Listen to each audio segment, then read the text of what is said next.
That's right, folks. We're getting close to Kentucky football. Well, they're really pushing these concession stands and all the stuff they're doing for the fans. Squeezing this chair. In today's video, Kentucky sports and a little more. That's right. We're going to be talking about triggers. I'm going to build a 300 blackout, and I'm going to go over a few things constitutes triggers. But before we get into all that, let's talk a little Kentucky football, shall we? Now that everybody's cutting the NFL roster down, and you got a bunch of players floating around, Kentucky's trying to get a running back, and I don't blame them. We're 11 days away, folks, from Youngstown State. We're losing players to this not eligible and filing lawsuits to now we're going after a running back. We need a running back because we just lost a good one. Finally got healthy. The guy ain't been healthy in 3 years. Finally gets healthy, gets season-ending surgery. My God, it just never ends, does it? Concession stands were so they were so pricey last year. I don't care who the president is. I'm just going to make it absolutely known up front. Piranha is not going to eat piranha. I can't really tell. The George Bush, Dick Cheney years for me was that's the worst I've ever seen it. But each to their own. I really don't think the president has anything to do with the hot dog up there. But all right, inflation, this, that, the other. But point is, they've had to lower the prices because nobody was buying this crap. I didn't buy it. I went tailgated.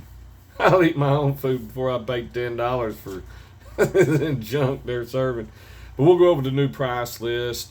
We're going to go over all the new things that are fan-friendly. Huh? Yeah, they lost the fan base somewhere in the last 5 years, so they're trying to win that back over.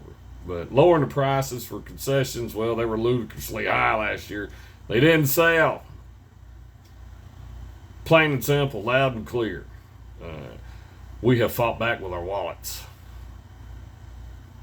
So expect a new Kentucky football team introduction as part of the expanded pregame experience. So while they're all kicking and warming up, stretching, they're going to go over the names of all the teams. All right. Camaraderie, just something to have background. New game day host. They got a DEI hire. They said they weren't going to do this no more. Ohavia Phillips. You know what? I'm good with it. Me personally, thank you. Dave Buzz Baker. You know, he gotten so old, he's just bland, wasn't he? It is terrible. Maybe she can go out there and get some more excitement. You know what I mean? I don't care. They call it DI. Call it whatever you want to. Sometimes a change will do you good. Ask Sheryl Crow. I'm with it, man. DEI, DUI, I don't care what kind of hire they get. Just make it fun again, shall we? Game by game fan themes and more in-stadium engagements. Well, that's good because first two games, we didn't even do the Grove Street party last. It was just so awful. It's bad enough that your stadium is ranked near the bottom of the toughest places to play. It's for bigger dudes who can sit back in a chair back and drink and eat. You know, it's more of a relaxing atmosphere and a whole high stress. They're trying to change that, and we'll get into that here in a minute. Expanded food and beverages options, including local favorites. What that really is saying, they're going to please their buddies, their little Masonic friends or oddball, or whatever cult, this, that, or the other. Whatever they can do to help their little buddies get. It's a good old boy system here. So, I mean, that's what that means. I'm buying on that garbage. Now we've got the new just walk out concessions. And this year's even more crazier. In case you don't know what that is, that's utilizing technology from Amazon, through the university partnership, the Compass Group. Well, to me, that means you enter your information in, you're going to get a bunch of spam calls. No, thank you. Kickback, spam calls, enter info to be brokered. It's like oil companies, buying up space on the ocean to dump illegal toxins. There's broker in space. Your information, whatever they can do to broker your cell phone space, they're going to do it. Allegedly, all alleged. Cashless concessions and UK team shop cashless. Just use your card. Of course, they're going to charge 3%. Allegedly, hey, I got to pay you. Yeah. New chairback seating along the north sideline. Well, that's good. I'm pretty sure if I lean, I break one of them. Yeah, I really have chairback seating as I had one of them little flip up cardboard deals they were selling. Let's look at the old versus the new prices. I'm just gonna go over a few items of the concessions. Hot dog being number one fan favorite. I mean, look at that. Go anywhere, any sporting event, you're gonna have a hot dog. Now the old price was $5. The new price is $3. Pretzel. I like a hot, spicy mustard, salty, just a big giant pretzel. It was $5. Now it's $3. I like a big one. You know what I mean? But are they going to shrink the food size to match the dollar size? I don't know. To be determined. Nachos. They were $6. They're going to be $4. I like mine loaded. All right, I like fried chicken, pulled pork, steak. I like it all on my nachos. Popcorn was $4. It's now $3. It's the cheapest stuff on planet Earth. And they're just making it's like a 300% profit or something crazy. A chicken basket. Yeah, I mean, was $13. Now it's $10. I mean, it better be a bucket. 20-ounce soda or water was $7. I mean, you might as well be in Atlanta airport. It's now $4. Beer was $10. I laughed at that. No, thank you. It's now $5. That's higher than Cincinnati Reds game, man. I mean, come on. That's just a few items on the list. They didn't have much choice on that. Wasn't nobody buying it. Right now, as we sit in the great day of our Lord, Kentucky football is ranked 64th out of all of college football. Schedule being the biggest reason they claimed. The second thing is they didn't know if the quarterback and all these players he brought in would gel. Yeah, right. We're not deep. We're light in some key critical areas. And just to be quite honest with you, we probably got the best top 3 O-line. Pretty good D line, but other than that, we're kind of weak in there. We just don't have. There's just not enough. He did the best he could do for the shape that Stoops left it bare. I'm telling you, once you get past the second string, man, I could go out there and play on the third string. I'm telling you, at my age and the shape that I'm in, you'll see. I mean, TJ Harden. I hope we get this guy. He's a running back. Kentucky's going after him really hard. And we need this guy. We just lost, like I said, one of the season-ending injury, and he was a bigger dude. We need TJ Harden. If we get TJ Harden, we're back to being legit in the backfield again. Just bottom line. He was at SMU, and UCLA, SMU, and then Seattle.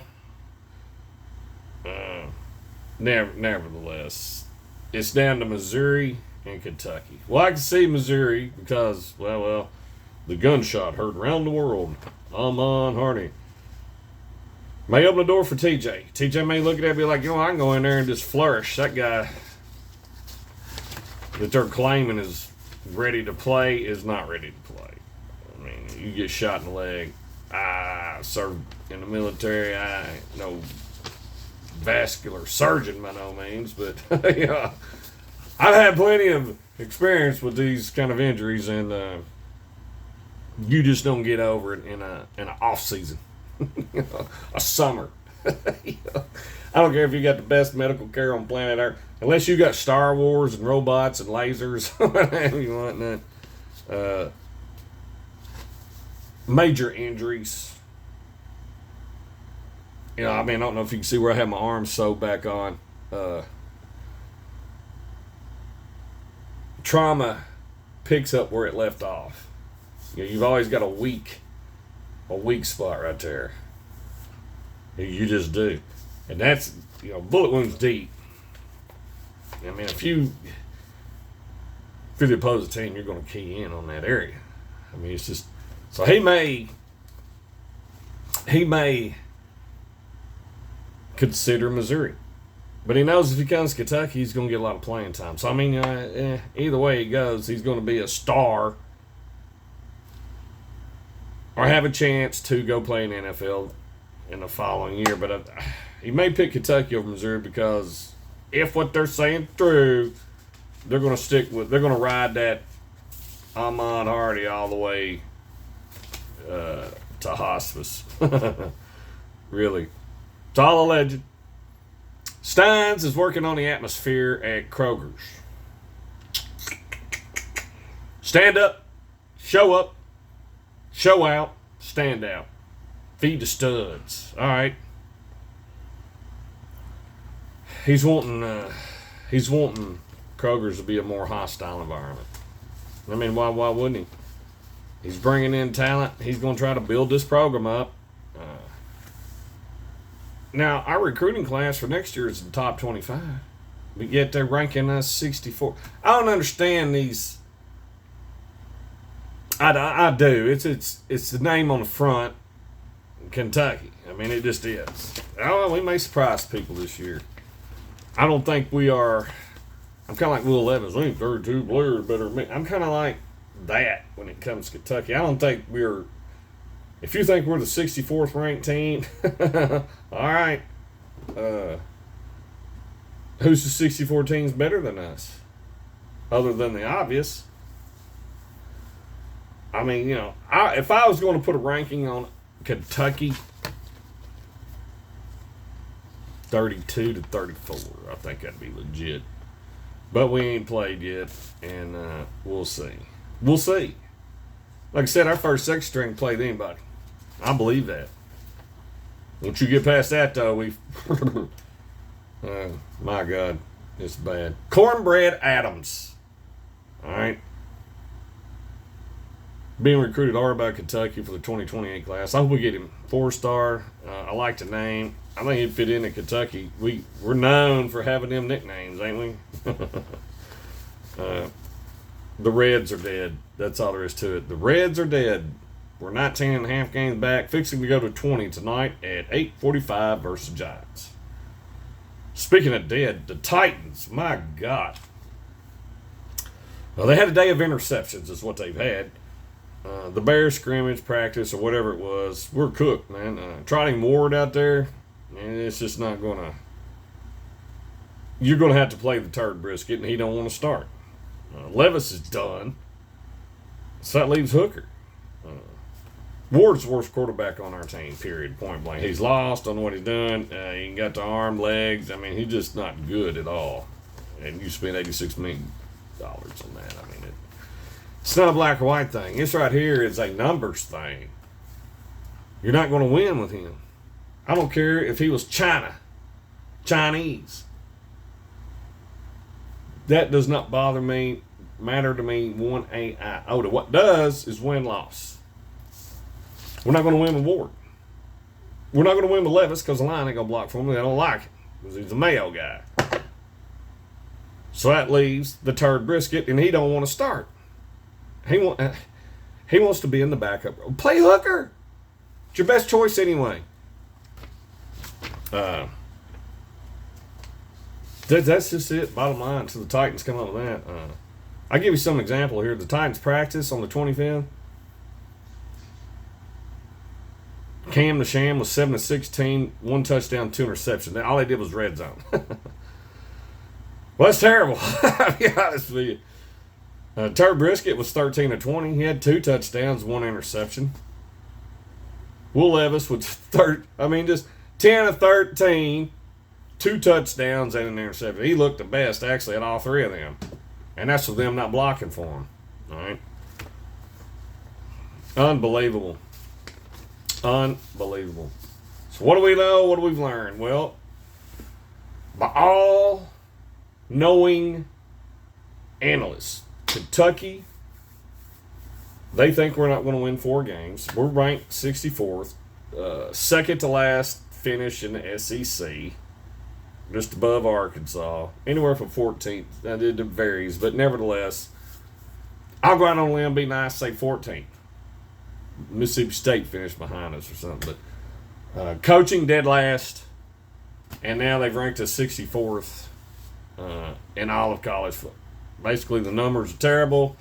We have a top 10 portal class, the number 3rd ranked offensive line in the nation, 7th ranked defense in the SEC. I mean, these numbers, they're not making any sense. They're not adding up. The AI doesn't think very much of Kentucky. The Reds are dead. And the Titans, well, they're done. I mean, this is just preseason. Don't get excited over preseason. I could look out there in that field and tell you them 2 donkeys there are not going to win the Kentucky Derby. I can look out here at the Titans during these practices and scrimmages and these Sunday or whatever preseason games to tell you we're not. Our starters are getting killed by their 3rd stringers. Unbelievable. Now, I am going to build. This is a 300 blackout barrel. I got for $45 on a big sale, and I've got an assortment of cans.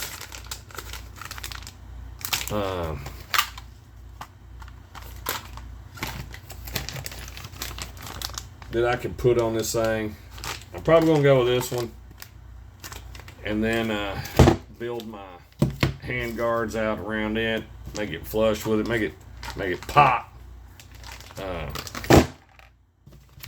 went with an oversized charging handle. Now these right here really help with the gas and overpressure. If you're gonna have a smaller barrel, that's an issue. 300 blackout is about the best home defense. That's what it's for. I mean, it ain't out. You're not gonna go out here and win no marksmanship, long distance competition with that thing. All right. I got me a really good upper. These are universal, believe it or not. Now the barrel is 300 blackout, but the rest of this stuff, like the boat carrier group, if you can see that or not, it is made for the 5.56, 223, and the 300 blackout. I mean, a lot of these parts are interchangeable. The only difference on this thing I could see, you got barrel. Other than that, and of course, whatever you put on the end of your barrel is going to have to match up to that 300 blackout, which is a little bit bigger than the 5.56. But everything else, your upper, your lower, all the other parts are an AR-15. Now let's talk triggers. The last build I did, I went with the Rise Rave. I'm thoroughly impressed with this thing. I wish I'd have bought the most expensive. I went with the cheapest one because I wasn't sure if it'd be any good. Mainly because the one I built right before this, I used CMC, and I will not buy that product again. Sorry. It's cheap, it works, it functions, but it just, in my opinion, it's not good. This right here, I get the same kind of performance, I get the same kind of reliability, I get the same everything as a more expensive Geisel, Rare Breed, or a Timney. And this right here, nowhere near the cost of that. I paid $89 for that. They're normally about $139. I got this on a sale. Thoroughly impressed with Rise triggers, Rise armament. Now, it depends on what you're going to do with this thing. All right. If you're going to build 16-inch to 24-inch barrel, long distance shooting, all right, you probably ain't going to want this single stage trigger put on there. This right here is for rapid pull. And that's why I put it on my shorty. My last AR I built had a 7.5 inch barrel on it, and I wanted a fast pulling trigger, and I put a 100 round drum on it. I like to target shoot. I'm gonna do, which I got some in here. It's got a 16 inch, 24 inch. Now I usually put a stage 2 trigger on there, and I get into that here in a minute. But on this 300 blackout, I decided to go with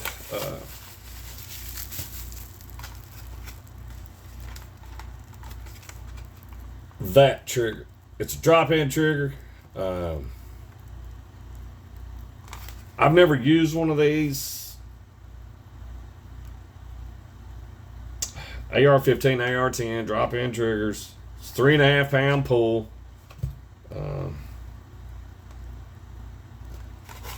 And it's single stage. 5.56, 223, or 308. Now, since mine is short and I'm gonna be shooting a 300 blackout, I want something that I can crank the rounds out with it. Now, what is the difference in single stage Big Barney Rouse and a 2-stage trigger? Well,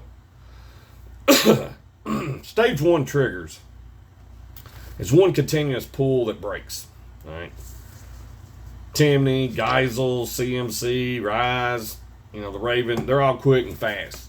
You want a single pull. A stage 2 is a pull up and then you hit a wall. You got Geisel, Trigger Tech Diamond is a good one. And they're all good for long shots. Timney, they're all high dollar. I've been experimenting with stuff like these here. I can't tell the difference in that and a $300-400 trigger and this $89 one. I swear to you, I can't, man. They're drop-in. They're easy to install. CMC is the worst thing I've ever purchased. I'll never buy another one. It was a good learning experience. There's a few triggers out there I'm just never going to buy again because I just didn't like them. Somebody else may love them. I don't know. They do have a stage 3, but instead of stage 2 mechanical move, you got 3. Basically, after the round goes off, you still got some slack to pull and click it. Basically, you got the take up. That's where the trigger travels up to the wall, then it breaks, and then you get the over travel. Stage 3. I'm not a stage 3 guy. Sorry. If I want something that I'm going to rapid fire, I put a stage 1 in it. If I'm going to sit out here and shoot something 500, 800, 1,000, 1,200 yards on stage 2 trigger. Right. Single stage is kind of like walking up to a door, kicking it up, or just standing in front of it, and kicking the door up. Stage 2 is like walking up a small hill and kicking open a smaller door. Stage 3 is like walking up the hill and just falling off the thing. So just remember when you're talking about these drop-ins, the stage has a lot to do with it. You don't want to put a stage 2 trigger in a short barrel rifle, which you're going to have to, that you're aiming to shoot quick with it, and it's not designed for that. You want all these parts to work together in unison, in harmony. You don't want resistance somewhere in one of the parts You know, you want all OEM parts. You don't want to build you a Chevrolet truck and stick a Nissan ignition on it. You know, it's not going to work. It sucks. It may fire it, but you're going to trust that? No. Bolt actions have a single stage trigger in it, meaning you fire it and the round goes off. When you pull the trigger again, nothing happens. You got to work the boat. I mean, it is what it is. I mean, you know, 3-stage triggers are hybrids, and I'm not into all that. They're faster than fast. I mean, if you want to sit out there and if you got the money to crank out a whole bunch of rounds, we'll get you a 3-stage trigger.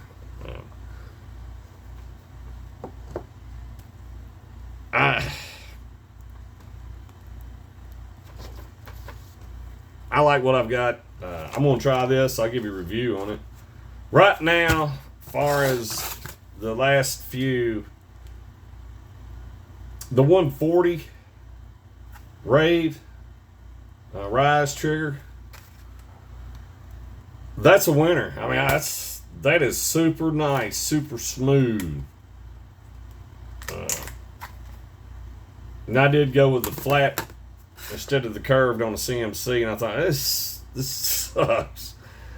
I went and got a curved one just to make sure. I mean, it does the job, but it's just night and day compared to the smoothness, the feel, the functionality of this one to that.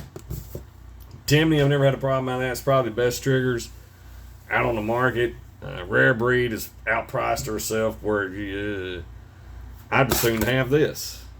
Just to be honest with you. If I had a choice between the Rave and the Timney or Geisel, I'd probably go with Geisel or Timney. But if I had a choice on money, performance, I mean, this does what those do. I mean, it's right there. So, I mean, it would actually depend on the length of the rifle and what I was going to use it for. But right now, Rise is going to be my go-to trigger. Now, we'll see if these are any good. The Mimtech, I don't know. I like the way the trigger breaks on that one. It fits my fat finger just right. I mean, you know, it's like if you paintball, you got to work. And I used to be big in paintball. I'd go paintball, motocross, and then do the MMA, and we just get beat up. I'm too old for it now. Now I just build guns.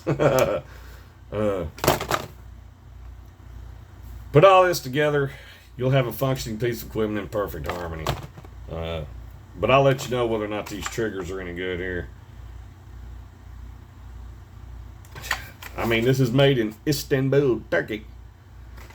I've owned some of their shotguns. I'm not gonna lie to you that, man, they're pretty good. I mean, some of that stuff that comes from Turkey is pretty solid. Right now, I'm really thoroughly impressed with the Rise. I don't want a 3-stage. It's like going from Kentucky football to Cincinnati Reds baseball, and then you finish it off with the Tennessee Titans. Y'all think about it. I'm out of here.